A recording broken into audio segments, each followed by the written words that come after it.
ಹೊಸ ಪರಂಪರೆಯ ಮೊದಲನೆಯ ಸ್ವೀಕರ್ತನನಾಗಿ ಆರಿಸಿಕೊಂಡಿರುವುದಾಗಿ ಸ್ಪಷ್ಟವಾಗಿ ಹೇಳುತ್ತಾನೆ. ಸೂರ್ಯದೇವನಿಂದ ಇತರರಿಗೆ ಸಾಗಿ ಬರುತ್ತಿದ್ದ ಚಿಂತನ ಮಾರ್ಗದಲ್ಲಿ ನೊಂದೊಂದು ಪರಂಪರೆಯನ್ನು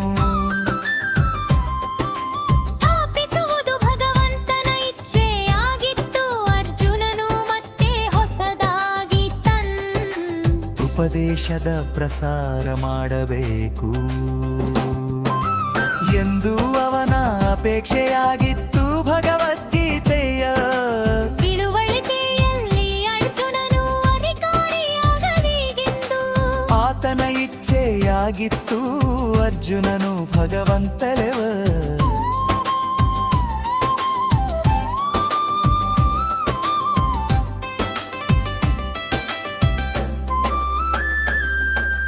ವ್ಯಕ್ತಿಕ ಕೃಷ್ಣನ ನೇರವಾದ ಶಿಷ್ಯನಾಗಿದ್ದ ಮತ್ತು ಅವನ ಆತ್ಮೀಯ ಗೆಳೆಯನಾಗಿದ್ದ ಈ ವಿಶೇಷ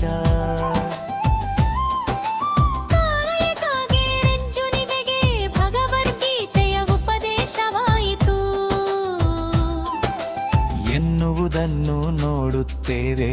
ಆದುದರಿಂದ ಅರ್ಜುನನ ಗುಣಗಳನ್ನು ಹೋಲು ಗುಣಗಳನ್ನು ಹೊಂದಿರುವವನೇ ಭಗವದ್ಗೀತೆಯನ್ನು ಅತ್ಯಂತ ಚೆನ್ನಾಗಿ ಅರ್ಥ ಮಾಡಿಕೊಳ್ಳಬಲ್ಲ ಯಾವುದು.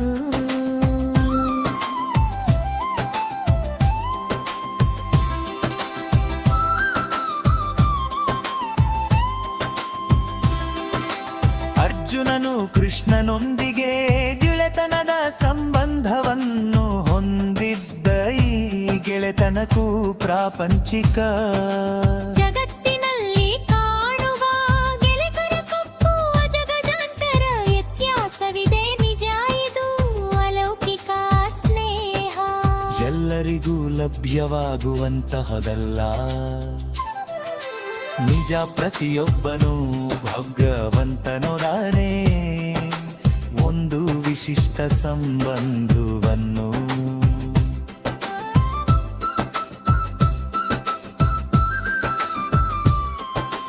ಹೊಂದಿರುತ್ತ ಈ ಬಟ್ಟಿ ಸೇರೆಯ ಪರಿಪೂರ್ಣಗರು ಈ ಸಂಬಂಧವಿರುತ್ತದೆ.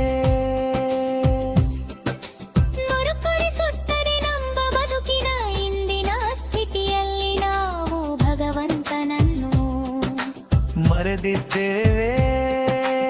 ಅಷ್ಟೇ ಅಲ್ಲ, ಭಗವಂತನೊಳರೆ ನಮ್ಮ ನಿರಂತರವ ಸಂಬಂಧವನ್ನು ಮರೆದಿದ್ದೇವೆ.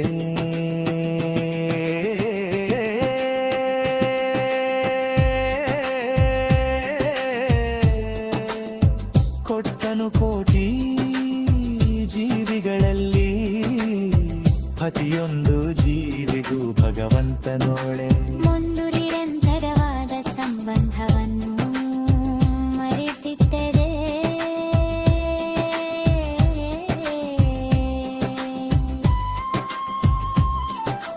ಅರ್ಜುನನು ಭಗವದ್ಗೀತೆಯನ್ನೊರೆಗೆ ಸ್ವೀಕರಿಸಿದ ಎನ್ನುವುದನ್ನು ಗಮನಿಸಲೇಕು ಅದನ್ನು